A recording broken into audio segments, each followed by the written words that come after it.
comments about the minutes from back in March, which was the last time that we met, if you remember. I will motion to approve the minutes. Second. All right, those minutes are approved. And we have a few items on our agenda this evening.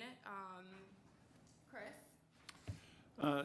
Yes, if we can change and have these nice individuals for pickleball start out the meeting, and then we'll run through the two developments after they've done their presentation. That way, these fine folks don't have to sit through all of it.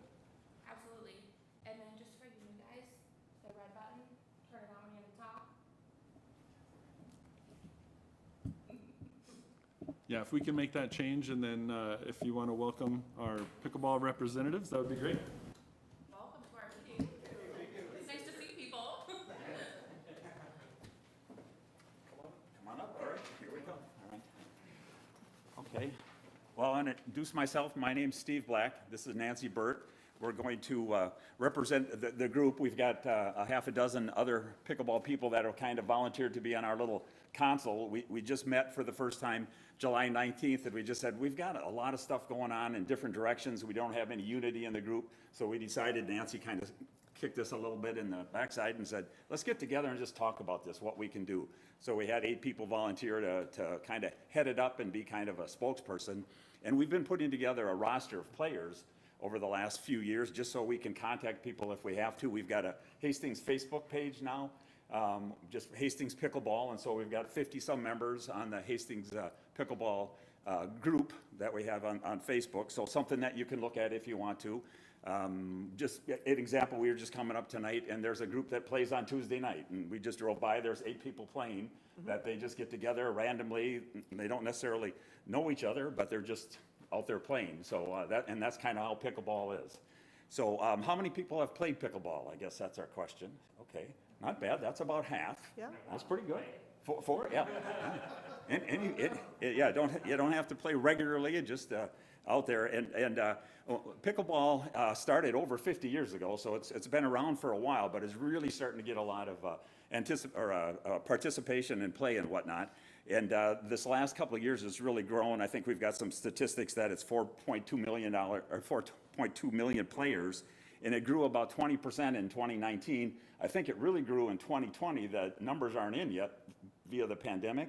Everybody was outside at parks, and you guys are more aware of that than anybody probably. The use of the bike trails and that kind of stuff has just been kind of off the charts. And so we've got a little bit of information about some of the age demographics and things like that that you can look at. But just, for those that haven't played, we'll just kind of show you. This is a pickleball racket and pickleball. Pickleball paddle, I'm sorry. Terminology. It's all about terminology. Go ahead, boo him. Yeah. So it basically, wood or composite, wiffle ball, and they have different weights of the pickleball. If you play inside, they're a little lighter, but you play outside and it's affected by the wind, they make them a little heavier, so that the wind isn't taking them all over. But you can put curve on the ball and slice on the ball and things like that. So that's essentially all the equipment you need to play pickleball. If you've got a court, a surface, that's pretty much it. And the other thing that's really critical about pickleball that's different than tennis, because that's what we want to kind of focus on, is pickleball nets are lower. They're 34 inches high in the middle and 36 on the ends. A tennis net is 36 inches in the middle and 42 on the ends. So on the ends, it's 6 inches lower than a tennis net. That's really important because a lot of pickleball play happens at the net. And that's why we're here a little bit, because we play at Roadside, and that's been a little bit of a challenge, and we'll talk about that, but it's been a great breeding ground for us. So that's an important thing. The other thing, a pickleball court is about 880 square feet, tennis 2,300 square feet, and that's the court only. In tennis, you need a much bigger area around because the ball is bouncing and coming so much harder. So it's about 7,200 square feet for a tennis court, about 2,300 square feet for a pickleball court. So it's about 70% less. So you can really utilize space. You can get pickleball courts into a much smaller area. People play them in driveways. You mentioned, barns. I mean, there's It's only your imagination that will limit you to where a pickleball court could possibly be set up. Is it my turn? Yes. Okay. So I'm just going to talk a little bit about the current facilities here in Hastings, Minnesota. I just moved here a year ago, and the first thing I asked was, do we have pickleball? And yep, they had, and I got going on it right away. And currently we have 3 places in Hastings that we play. Most of us play right now because of pandemic and everything. We're playing outside at Roadside. We have 6 tennis courts that we have taken 3 of them over. They've striped them for us. And tennis does play on the other side, but like nobody was there today. Most time they don't show up. They really are not there. They also play at the senior center. There's 1 court there, and usually about 12 people are there. So you end up sitting more than you play. But they like to play indoors, and they got a kind of a close-knit group. We have anywhere from 12 to, you think 35 people playing outside? They play on our roster. They're not there every time, but, Yeah. people come a couple days a week, 3 Oh, days a week, 4 days a week. what do you think the most we've ever had there? I thought it was 25. Yeah, there's What do been you guys 20 think? plus. At one time? Yeah. Yeah, like today we had 13. It was kind of a sucky day. That's a technical term. Sucky, then it was misting out, but those of us that are addicts, we are out there every day if we can. Anyway, then the third place is the YMCA, but of course you have to have a membership to be there. And they have, I think, 3 courts there. I don't think they're playing in the summer at all. Do you guys think, the Ys? There's a little bit of play, but not too much, but it's really nice facility Yeah. there. They have a Yeah, nice very facility. nice. So anyway, so the Roadside, as you can see on our little thing here, we're very happy to have it, and we take the 4th court and we'll stripe it with chalk and everything, but then the rain kind of washes it away. But we play every day from 7 to 9. Some of the problems or challenges, we call them, are the raising and lowering the nets. So what we do is we take, in the tennis courts, we take our little weight or belt or something, and we attach it and we pull that net down because it's not at the right height. So the heights of the nets are incorrect. There's excess space. What happens is our little balls, they go under the nets or under the fencing. We have to make a run after them. Tennis players are using the combo courts. They sometimes like the front courts, which is where we play in, and so they don't like to move off of those courts, but that's the 3 that we have striped and we like to play on. The last thing is that the surfaces, I don't know, if you've played out there, the surfaces are not the best surface. They're cracked. They're not very pretty. There's some low spots. Like I noticed courts 4, 5, and 6 today had lots of water on them. But we have people, we get out there and we move our water around in our leaves. So Yep, so. It's up to you, baby. Yeah, so that's kind of a little overview. We wanted to thank you, first of all, because you've kind of started this, the Hastings did, by putting the lines in. Pickleball players weren't asking for it so much back in the day, but 4 or 5 years ago, the city saw that as an opportunity to get it started a little bit. And so thank you for that, because that led to the growth that we're experiencing right now, and especially with the pandemic. I don't know what we'd have done last summer without it, but we played in December, and you guys, the city left the nets up in December, and we played when it was 45 degrees. We'd play at 7 o'clock. It was still a little dark there, but we have lights. But we played at 8, 9 o'clock. And again, 10 people out there, a little email list, get on and get it going. And sure, 10 people show up. Yeah, we'll do that. So what we wanted to talk a little bit about was our proposal. And we've got a couple options with regards to a proposal for facilities. The one that we're thinking about long-term, probably not short-term, is to really think about a facility designated for pickleball. And we're thinking, knowing that it's going to be out there maybe a little while, 8 courts probably would be a nice number for us to grow into. And did some online estimate, and there's a lot of information online and whatnot. They estimate that a 6 to 8 court facility costs between $110,000 and $150,000, and that's not including the land. So we're assuming the city has some land, some parkland or something like that, so that doesn't include that. But that would include the courts, fencing, seating. We don't mean spectator seating. We just mean some benches for the players to sit on. Any amenities that we might need, like the netting, and there's little things for balls to fit into that you can store there, and perhaps even lights. Lights are would be a really nice plus, but not an absolute, because really we only can play in the summer, and in the winter when it gets dark earlier, it doesn't really matter too much. But we just made also a listing of some of the local communities near us that have designated facilities. These aren't tennis courts that are lined off. These are designated pickleball facilities. So you can see Woodbury, Oakdale, Cottage Grove, Inver Grove Heights, Rosemont, Stillwater, Egan, Hudson, and River Falls. You know, around our community, there's a lot of designated courts, and there's a lot more going on. The Y in Hudson just built 6 of them on their grounds. So they have an indoor, now they have 6 outdoor. And again, you have to be a member, but that's how it's growing. There's that kind of activity going on. This doesn't take into consideration what's happening in Minneapolis and St. Paul and Eden Prairie. This is just around Hastings. So that's one thing we'd like to throw out there for a long-term consideration, knowing that there's funding challenges and things like that, and we want to be part of that activity. We don't expect the city to be that alone. The second thing that we're thinking that can be more short-term is the designated pickleball courts at Roadside. To take 3 of the tennis courts, and we could easily put 8 pickleball courts on 3 tennis courts. We want them to run north-south, just like the tennis courts run now. So essentially, where the net goes parallel with Highway 55, there would be 4 courts on one side of the tennis net and 4 on the other. And that leaves ample room around the courts for players to stand and wait for their next turn. Chase balls, you don't have to chase balls nearly as far. We kind of recommend maybe a bigger fence between the pickleball courts and the tennis, so we don't go into their area and they don't go into our area so much. And so we're just thinking that. But that would easily accommodate 8 courts. And for fencing and posts, it's about $600 a court. So 8 courts would be about $5,000. And we were led to believe that there's some thoughts about resurfacing the tennis area that is already started in the process, and you're thinking about it. I mean, it needs it. And especially now with the senior high courts, all the tennis players are going to be playing up there because they're such fabulous courts now. They just got done with them.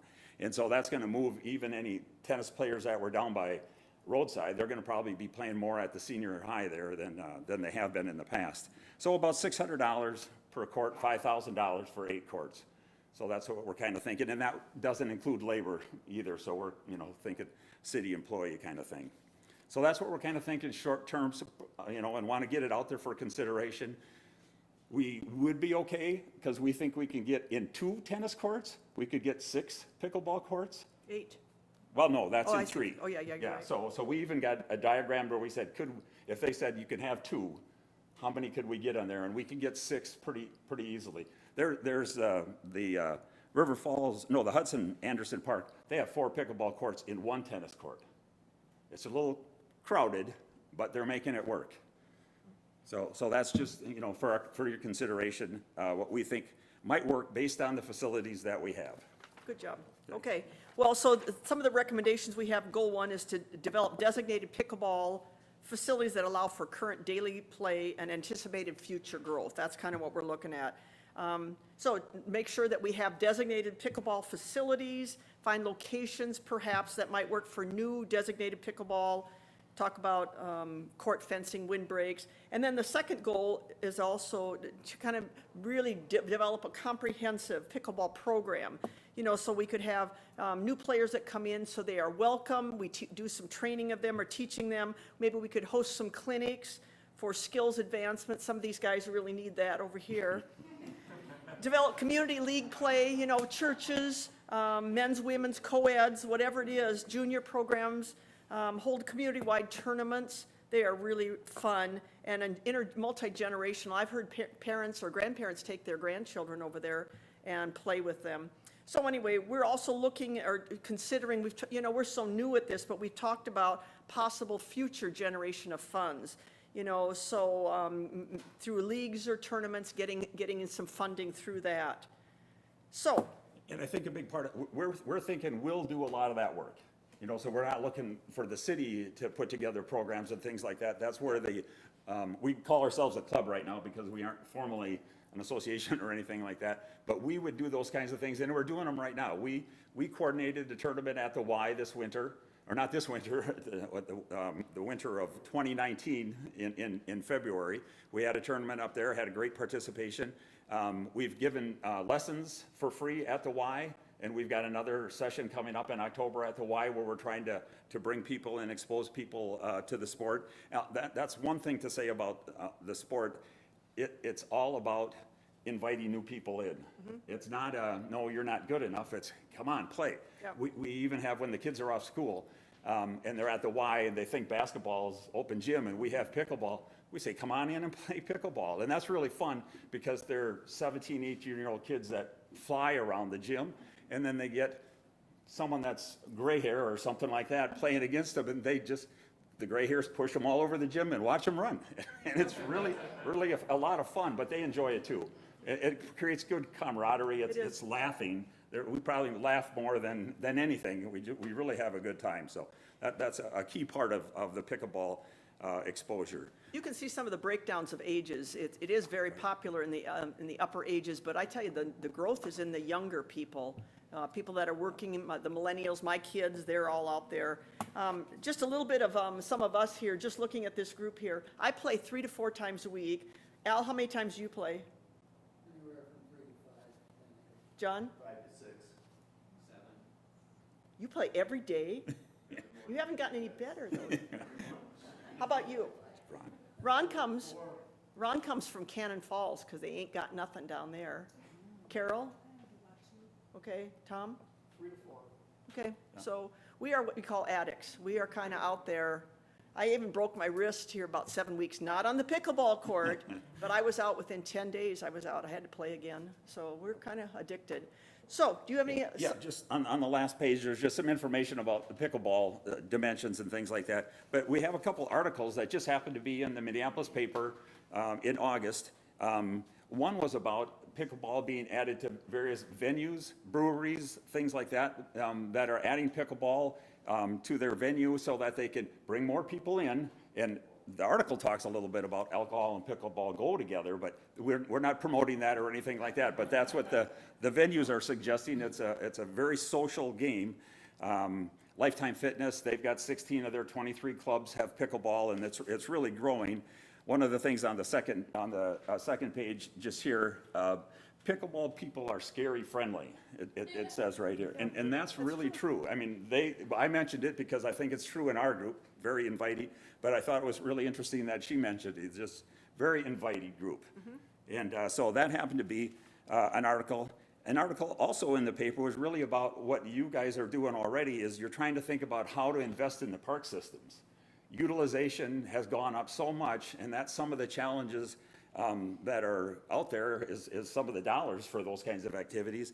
But that was mentioned in this article too, about pickleball's being a big part of that, garden areas and whatnot, but parks are being utilized so much more, people are so outside so much more. That happened to be kind of go along with it. So one of an article on pickleball, the other really is on park utilization, and I know that's a key part of the thought process that you folks go through.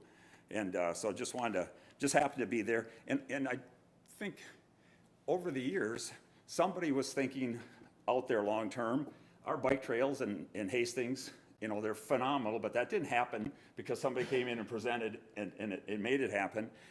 So it's the walking paths, the bike trail, the whole area downtown, the Frisbee golf, the disc Frisbee golf, that just didn't happen either. I mean, we've got great facilities because somebody saw a need, and there's a lot of participation in those kinds of things. We think that pickleball is kind of the next wave of that kind of thing, similar to that, and we think it'll just grow. So in summary, we're a pretty passionate little group here. There are about 100 of us between the 3 different venues in Hastings here.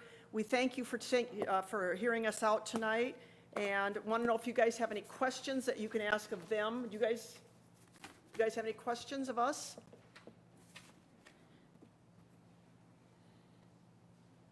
Well, I had a thought.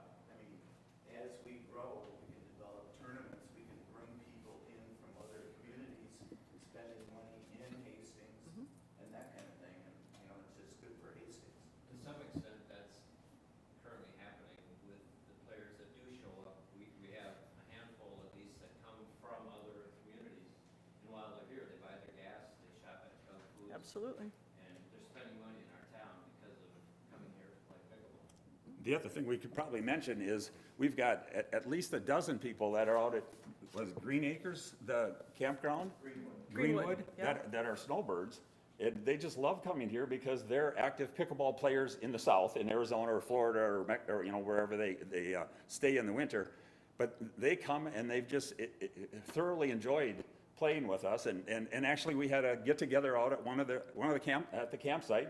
He invited us out, and we had a potluck with stuff. So that's the kind of social aspect of it too that pickleball provides. It's not just the competitive, it's social. It can be very competitive, but a social is a big part of it also, and having fun. And for some of us that are a little older, it's getting out. We used to play racquetball, we used to play tennis. It's a little bit easier on the joints to play pickleball, and so that's a good alternative for us. Any other questions, comments? I'd have a couple of, Yes, I have a question about the Rivertown Days tennis tournament. If you're talking about taking 3 tennis courts out of their pool of available courts, you know, have we thought how that's going to affect a long-standing established tournament? Well, they've got 10 at the senior high, they've got 6 at the middle school, and they'll have 3. So they still have, you know, 20 courts in town, you know, so, but it's a consideration because that is a long-standing annual event. The other thing that we might be able to do is, you know, that's one weekend out of the year, is we might be able to coordinate with them in some way. Maybe we would play earlier, get ours kind of out of the way, and they could have the courts for their, well, they wouldn't be able to because they're designated. Gotcha. Yeah. So that's a consideration. But we've talked to Sadie Reiners and talked about her about taking 3 courts. She said, fine. You know, so, because we've got a couple tennis players, and they said, yeah, we should talk to Sadie because she's really been doing a lot of work for Hastings. But she was okay with it. We'll also need room for the Rivertown Days pickleball tournament. that's right. Oh, great idea. Good idea, Dave. Yeah, a couple of comments and off of Commissioner Sandelman's here. The Rivertown Days tennis tournament, I believe, would use middle school courts if they had a different surface, because they have the sport court now. Oh, that's right.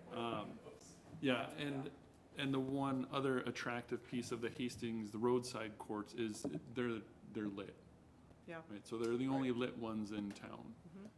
So if the Rivertown Days tournament plays late, they bring games there. Just a little piece, but certainly the coordination piece would be there in advance of any sort of dramatic change. We do have estimates for reconstructing those courts between $400,000 and $600,000 because of the subsoils that are underneath of that cause all the bird bathing, the low spots and the cracks.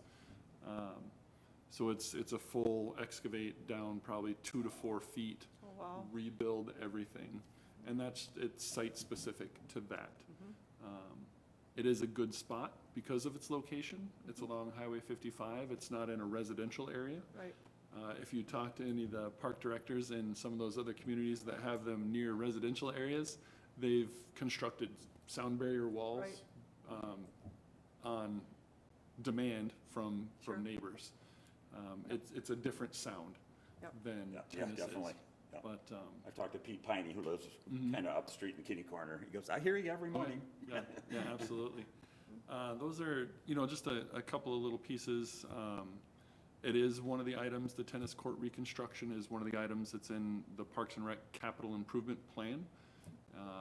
It's been in there for years. And the last time they were touched in a major way was 2011, and that's when they would have been striped. That was a kind of a crack fix and $70,000 or $80,000 at that time. But yes, so very aware they're in need and very much want something to be done about them. And it comes down to the decisions every year Yep. on what I submit versus what gets accepted in the budget. That's right. But, Well, we're certainly willing to partner with you guys. We'd love to see something happen, short-term, long-term, or both. But we appreciate your time tonight and hope we can get something off the ground here.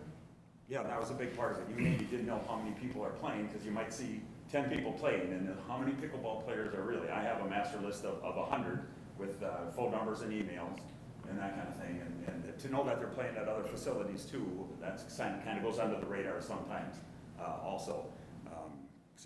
Yeah, again, appreciate the time, and hopefully we maybe answered a few questions with regards to what's going on with pickleball. Yeah, right. Yeah, thank you guys for coming, everybody, because it's great to see such a great, like a big, enthusiastic crew on pickleball. I definitely notice you all the time when driving down 55, and I'm noticing like more and more pickleball happening. And I'm definitely going home to purchase some of those and get my kids into it. No, but now I will be. And as I said before the meeting, certainly welcome you guys or a committee of pickleballers to come and meet with me at the office, and we can get through some of the other nitty gritty. We can talk through plans, ideas, spots, what can we do, and start generating some more energy around it in a project sort of way, not the energy in pickleball specifically, but yeah, certainly invite you guys to come in and sit down with me, and we can go Good, I through it. appreciate the invitation, because I think we'll take advantage of that too. Yeah, Yes, yeah. please do, One question. please do. Are there any COVID funds that we could tap into for any of your budget? I think our city council still has some decisions on how to spend or allocate the ARPA allocation for the city. And I'm not, it's a good question. There's some categories that might, it can certainly be brought up. So I will write that down and discuss that with our administration. Okay, good. Thank you. Yeah. Well, I just make one comment. You see mostly seniors here.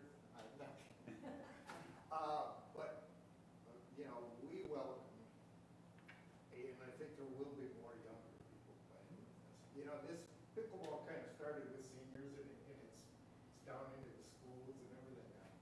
And there's never any person that comes that we say, you know, this is for seniors, you can't play.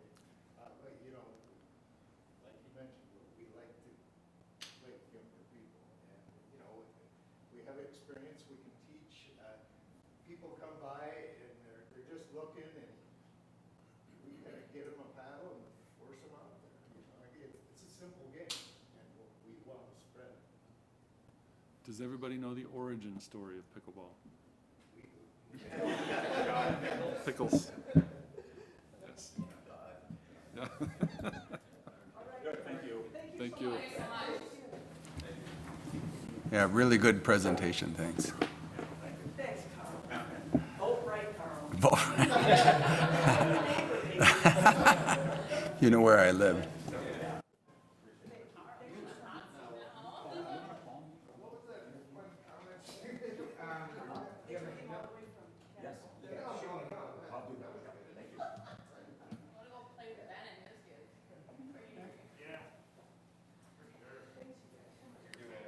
Which one are you guys here for? Summergate? Okay. That'll be the second one. And I'm presenting for John tonight, so. Did you want to switch the order, Chris? No, it shouldn't take too long. Okay.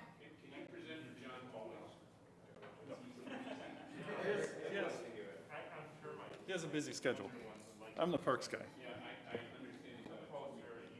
You know, I'm waiting for him to hit his head on that TV. You have the floor, Chris.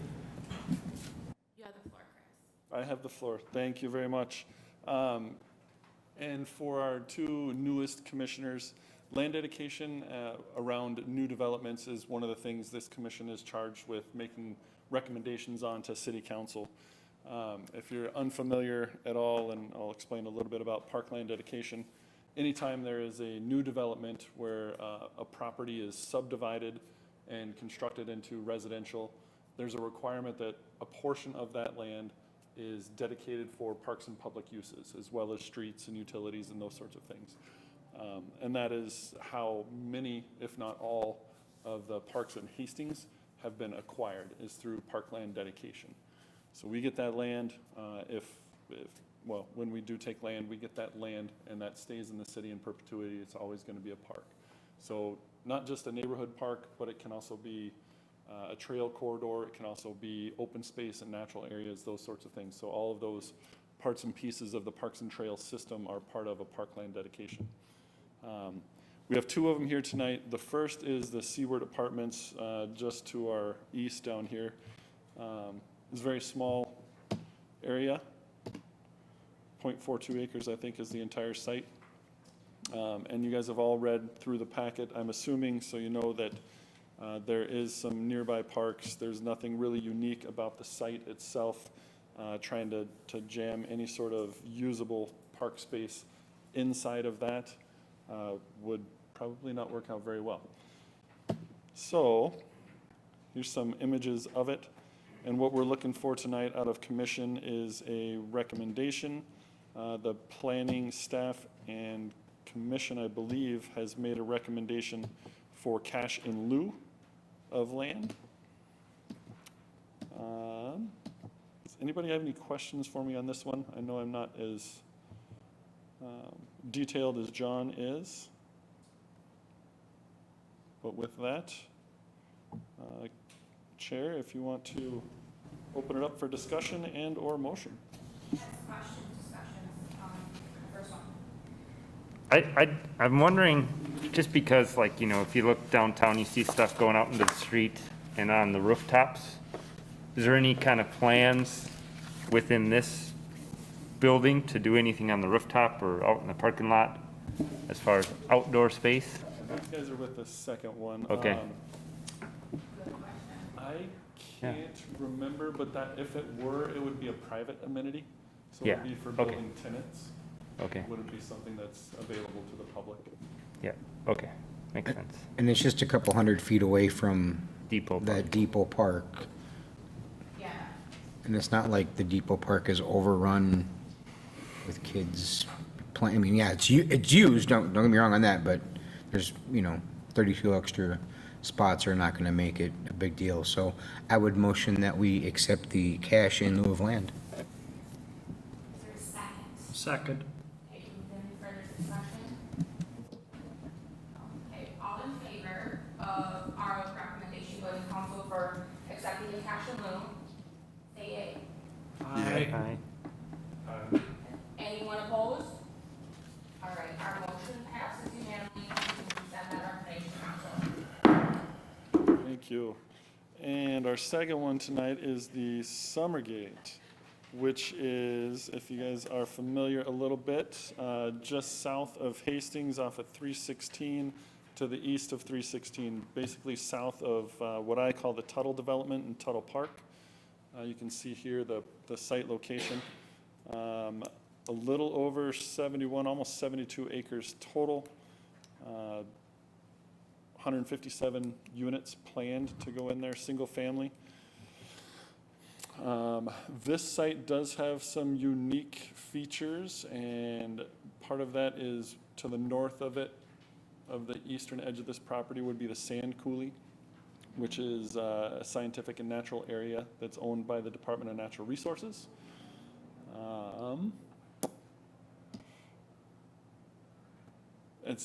That's a unique feature, and I think through this staff report, and has John shared it with you guys as well, the staff's recommendation would be for the developer to try and work with DNR to try and get that piece into DNR as a continuation of the sand coulee.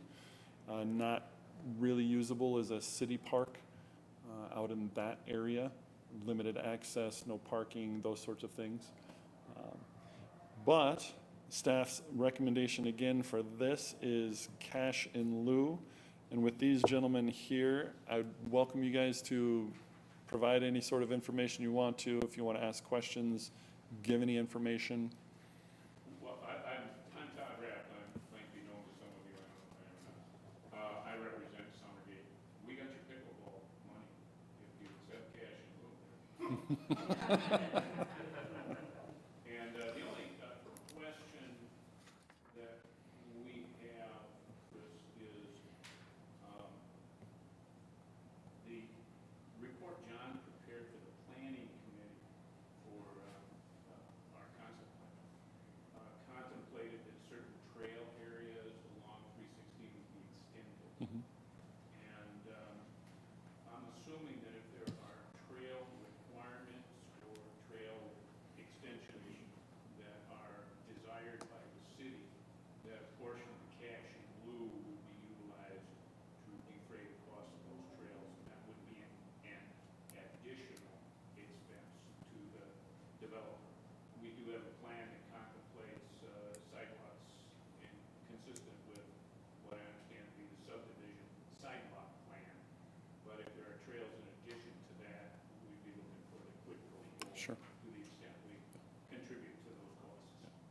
I think that's a further discussion with John, and as the development comes along, those sorts of things. So we'll be on, That's our only reservation. we'll be on the up and up with you.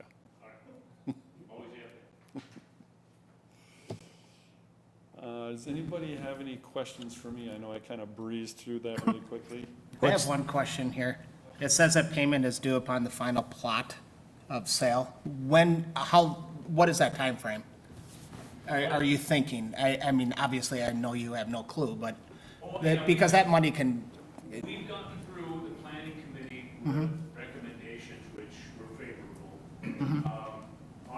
We've done, I believe, wetland analysis already on the property. We've done, are in the process of doing environmental, doing our due diligence to make sure we're not buying big in bulk. Once we know that the site does not have any negative characteristics, our intention is to go make the proper applications for the annexation of the property. It is outside of the city currently, but it is readily developable as utilities. It's that, I won't call it you will call it a slam dunk. I mean, it's appropriate for an annexation by ordinance.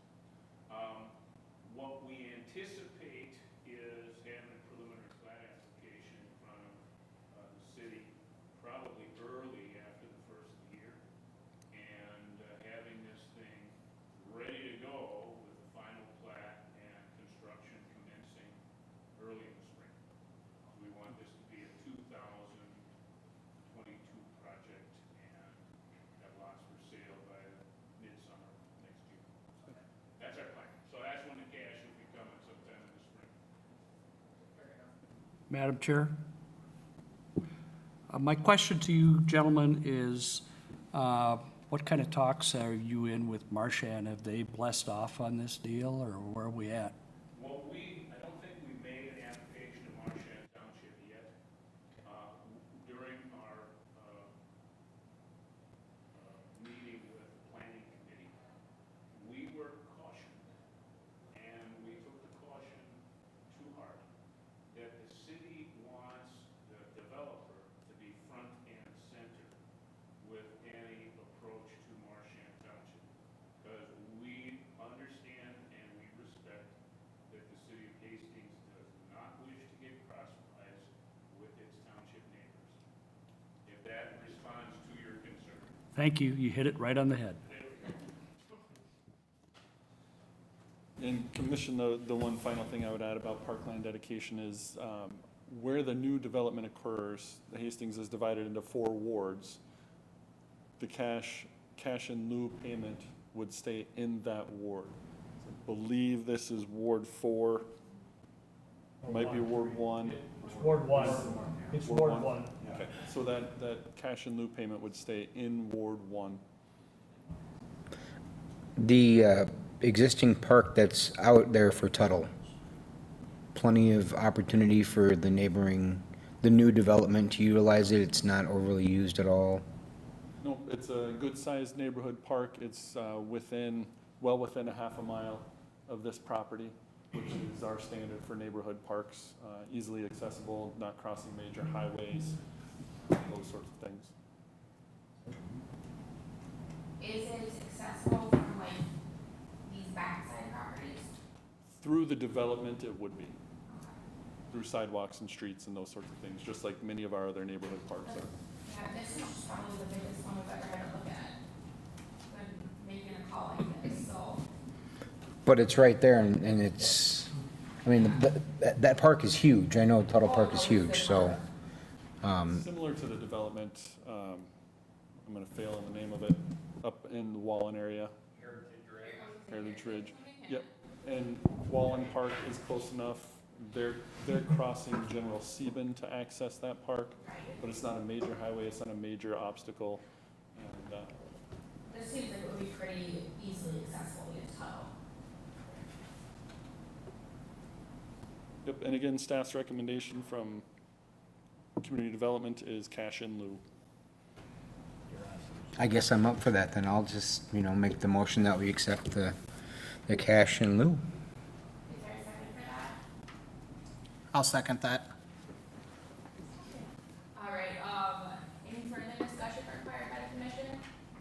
All right, the motion for Parks and Rec Commission to send a recommendation for cash and lieu passes?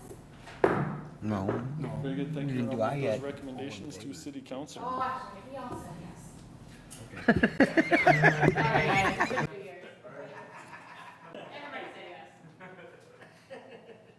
think you captured the spirit of the committee. Thank you very much. Thank you, gentlemen.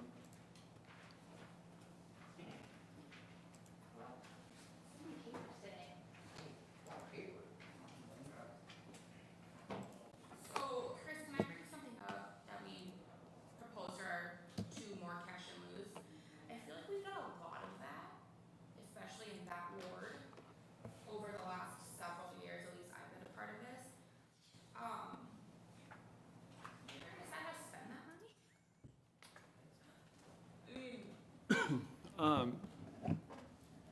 Yes, there's a portion of Ward 1 Park Dedication Fund is being used for the Lake Isabel redevelopment. In the 2022 budget recommendation, there's small pieces in each of the wards to do some maintenance or reconstruction of basketball courts in the neighborhood parks. So we're pulling little pieces from each of the wards to do that. But the Ward 1 balance hasn't been very high for very long. So it's coming up, it's getting there, so it's getting to be a fund that has some impact on what we can do. It's been a lot of smaller amounts.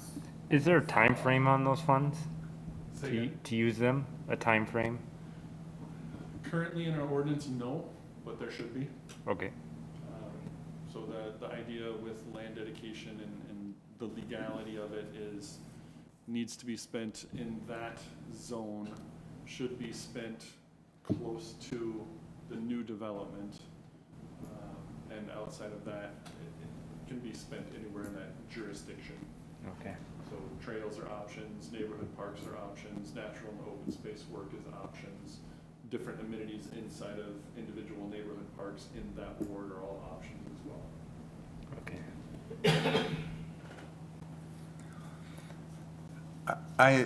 Is it okay if I say something about that money? You know, when we were talking about the long-range plan and the potential there of Vets Park becoming more of a sports center, so if this is 350 grand, it might make an impact on starting the sports center too. Could that kill 2 birds with 1 stone then? I would have to ask our city attorney. The way that I've read the legalities of it, state statute, it's a hard sell, I believe, to use Parkland Dedication, which is intended for recreation opportunities for all, to put that into a specialty complex. Could it be used on the playground at Vets? For sure. Yeah. Can it be used to build more athletic fields? I'm not so sure. I have a little hesitation with that. Well, everybody has the opportunity to utilize those facilities. Yeah, it comes down to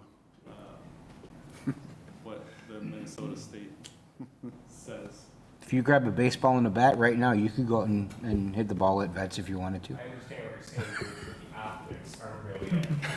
Hey, don't go on the soccer field. Hey, I didn't bring it up. I would just want to point that out. I'm telling you, I'm shaking my head. Yeah, so we're bound legally on what we can spend that money on. And I don't believe that anything that I've researched has led me to believe that it can be used on athletic facilities. Okay. All right, pickleball courts then. Would that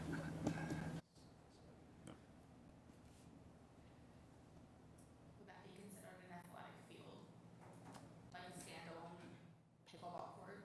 Or is it like a park, like, because a lot of those other neighborhoods have built them within existing parks? It could be an amenity added into a neighborhood or community park. I would have hesitation putting it in many of our neighborhood parks. I haven't thought of one that makes real good sense to me just because of the noise of the game. Yeah, there's a lot of tink. Yes. Think ping pong, only significantly louder. Oh, yeah. When you talked about the potential redevelopment of the roadside tennis courts, if they're going down 4 feet and putting new fill in and stuff, that's like a whole summer that court will be gone. Potentially. Yeah, it just depends on how fast the contract can work and what kind of timeline we would give them to do it. But at this point, I don't have the funds for that. Yeah, because I think you shocked the pickleballers, because if that would happen, then they're going to have to, find a new place. Right. to play. Well, and before the meeting started, Dave brought up a really good point about the property and the easements and, whatever, the Highway 55 stuff, like they're fighting with Todd Field. If that goes far enough into the courts, it makes zero sense to invest $500,000 into those courts if the state could come by and go, well, we're going to tear it down now. Part of the other issue is we have to remember that there's a city well within less than 100 feet. And that makes, the laws have changed since all this went in, and the impervious surface that's close to a water well, a lot of things come into play there that will make a big difference.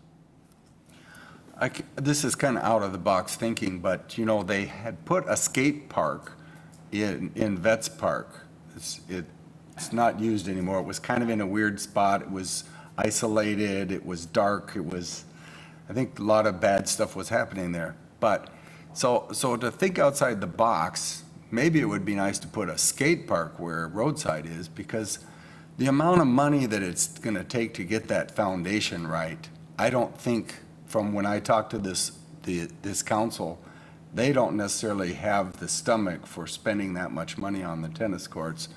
But if you repurposed them and didn't have to spend as much for a skate park and put the tennis courts somewhere else, then maybe economically you could spend a lot less money and still accomplish the same thing. And that's a very ideal spot for Yeah. a skate park. Then it's in the light. Ask for a skate park all the time. Jesus, guys.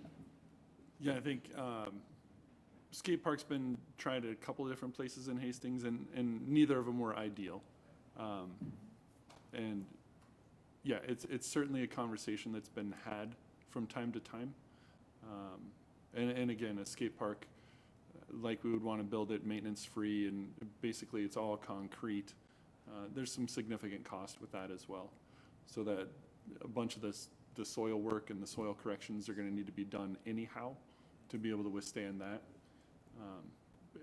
I don't think that should scare anybody away from the idea. I think there's a lot of potential for what can get done in Hastings. It's just getting that funding to be able to do it on a regular basis. So the question I guess I have is, you see a lot of other communities spending a lot of money right now on parks and amenities for their population. What's happened here that we seem to be saying we can't do anything right now? And I wouldn't say that we're not doing anything. It's been a few years since there's been a major project. Riverfront Renaissance was multiple millions of dollars. The Lake Isabel project is going on. We've replaced multiple playgrounds since I've been here. We've added basketball court at Wallen, picnic shelter at Pioneer, built Depot Park, built a dog park. So we have been doing things. It's the challenge comes in with some of the bigger ticket items and how the city wants to incur debt and pay that debt back. Parkland dedication fees are one of the ones that we can use for improvements, but the balances were drawn down for many years and they're starting to build back up again. Nobody will give me the checkbook. Can I borrow your checkbook? Sure. I think another big issue is that we're not attracting families, younger families. We're not attracting business out into the industrial park all that much. So we don't have manufacturing coming in. If you look at Cottage Grove, they're exploding with manufacturing stuff. Same thing with Woodbury. That's your difference, is the businesses are going there and they're not coming here, which means our tax base doesn't get better for us to have more money to do the things. We're several years behind, are we not, in replacing, when we say the shelf life of a playground equipment is 20 years, aren't we several years behind in this cycle of replacing the expired products? Our schedule has shifted, yes. A typical replacement schedule would be 20 years. We are more on a 25-year trajectory right now. And just be careful, the playground equipment doesn't expire. It's still safe and sound. It's just that 20-year time to refresh, add a new playground, add some new energy to a park.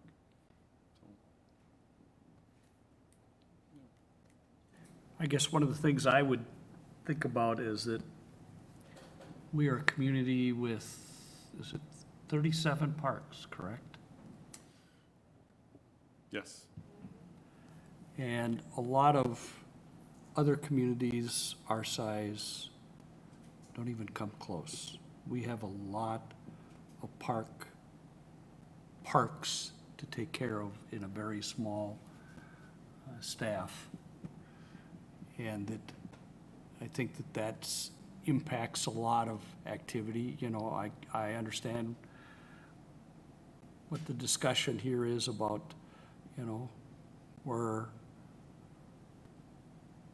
different developments are going, but how the impact of the dollar being spent the best way it can in this community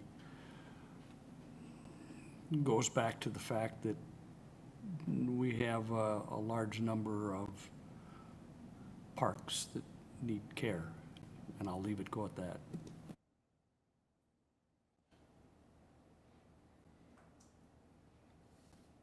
Well, thank you.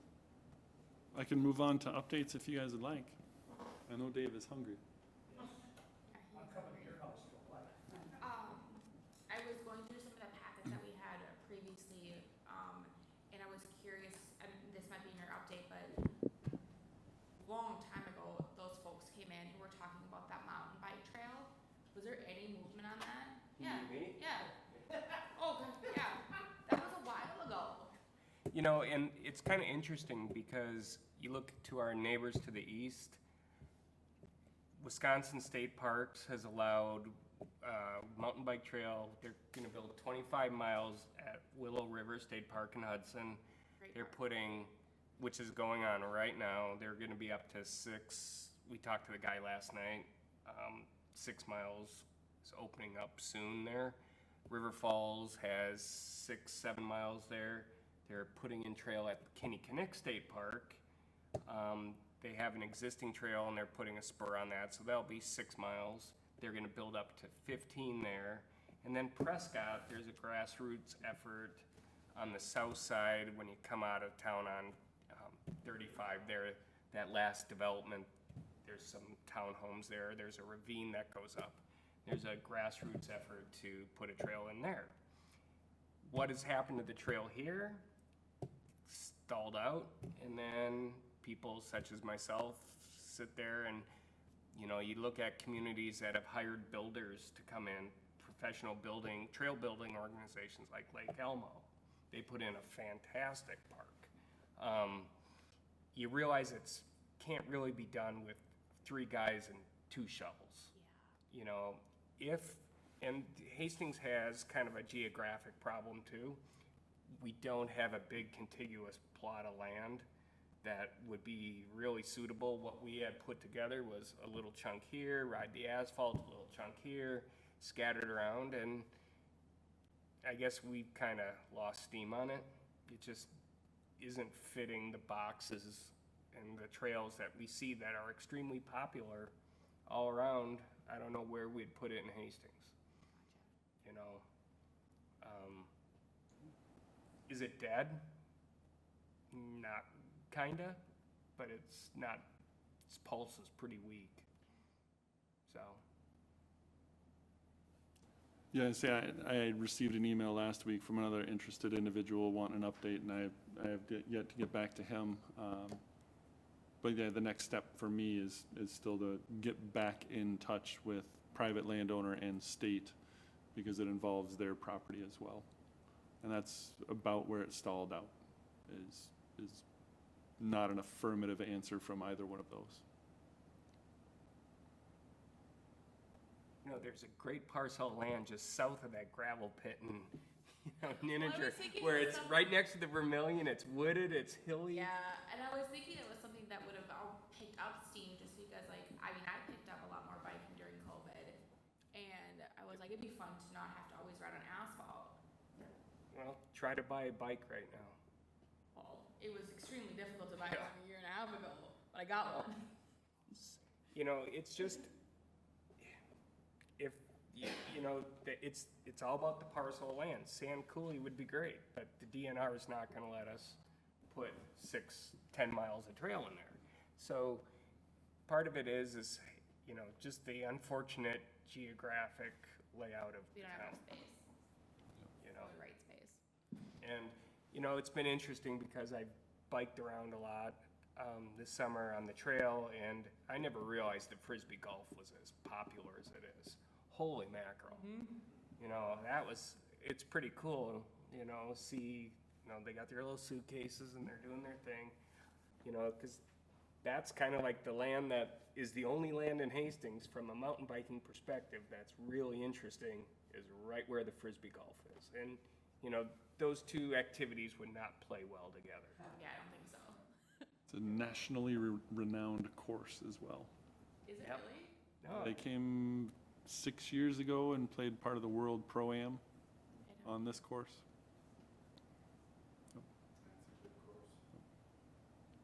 so, Updates? Quickly, Tierney, the trail project behind Tierney, Tierney Drive, so just south of the old Target. Building, looking to get that started here October 1st. They'll start demo, so it's a full reconstruct on that trail. And should be paved on October 9th. That's the current schedule right now. So we'll get about 1,800 feet of trail fully reconstructed, which will be great. We've been doing hired a contractor to do some spray patching for some of our trails that had major wide cracks on them. Got some of that done. We're out looking for more now to keep that contractor going, so we can try and preserve the life of our trails a little bit longer. Isabel Park, we hit a little bit of a snag with our geotech. We all kind of knew there was some shallow bedrock out there. Didn't know it was necessarily concentrated exactly where we planned to put the playground. So we are doing some design shift out there and waiting for our consultants to come back with their proposal after some staff input on that. So that might look a little bit different than the images you guys have seen in the past, but still moving ahead with that. We were successful with the DNR grant, so $240,000 to add to that. So still a work in progress, shooting for a winter bidding season and a construction in the spring for Lake Isabel. That's the trajectory at this point. How long would construction be? Not sure at this point. I don't have a construction schedule. The Lake Rebecca Park, if you remember, we submitted an application for $2 million from the LCCMR, Legislative Citizen Commission, Minnesota Resources, I think. Submitted a $2 million application for some enhancements and a bunch of habitat restoration work in that area.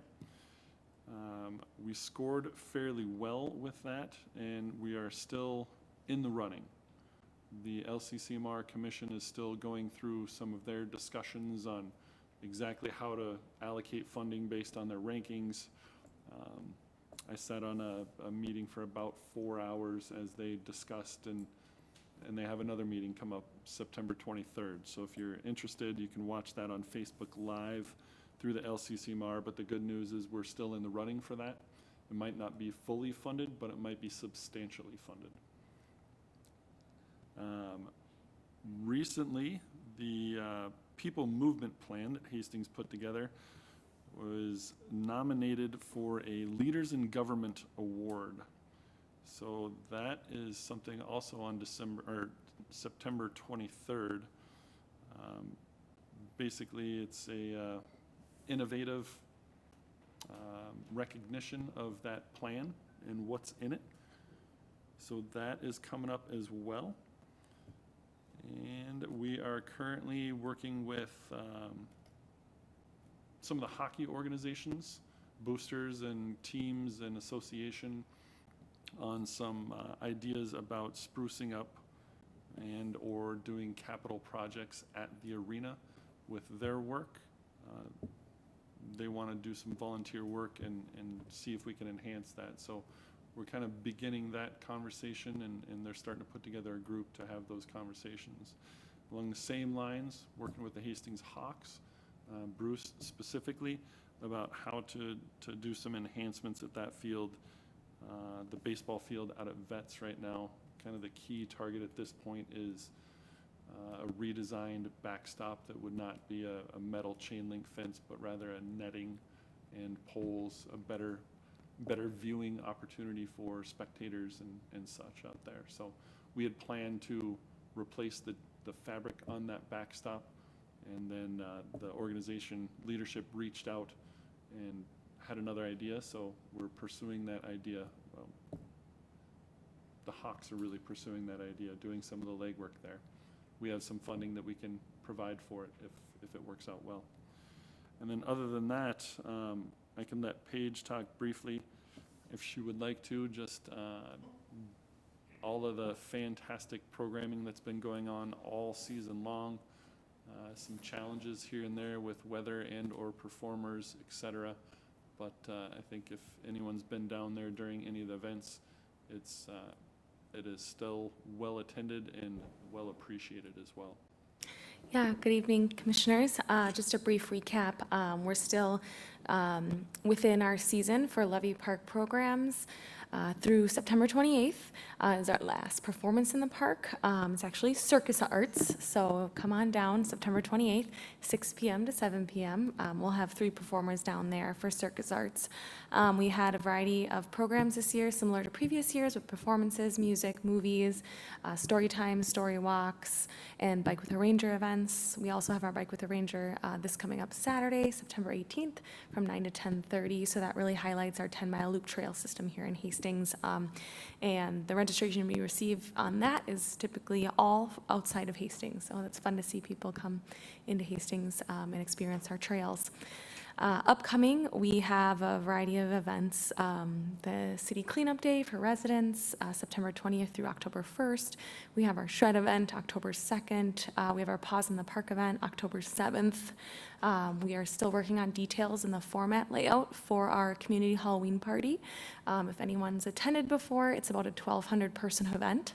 So we're looking at how we're gonna go about doing that. And looking at other ways that we might format that event for our high attendance. That's a partnership with community education. That's all I have. Perfect, thank you. And that's all the updates we would have, unless there's any specific questions. I have a specific question. The discussions at the arena with the hockey folks, do you guys engage the skate school at all with those? At this point, we have not. We use it a lot. We're there a lot. What's that? We're there a lot. I'm writing it down. Write it down. Anybody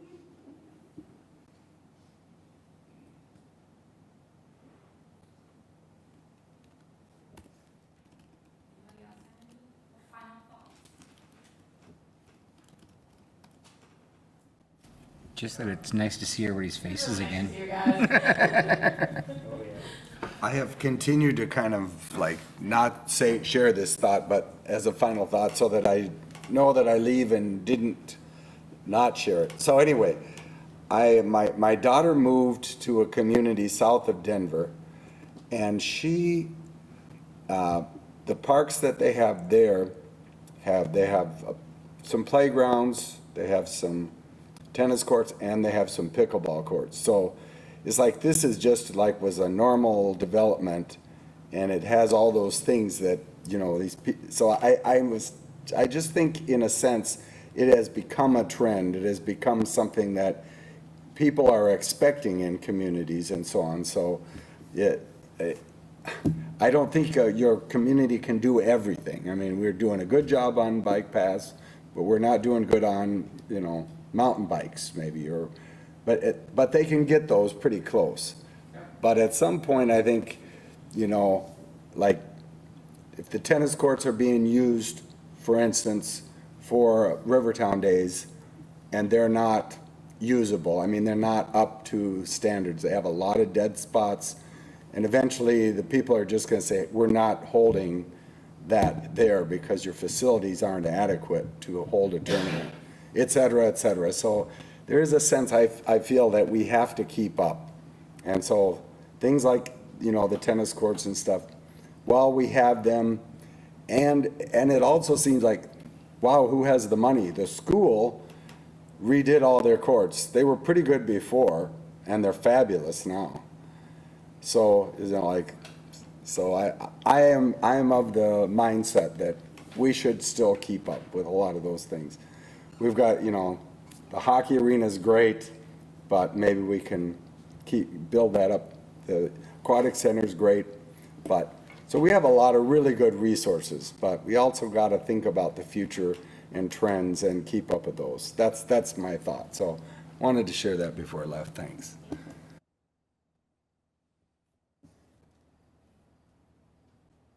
Motion to adjourn. Anyone second that? Oh, sure, why not? I will. We don't gotta vote on that one, do we? No. Our next meeting is October 12th at 7 o'clock, TV, where? It might It doesn't say.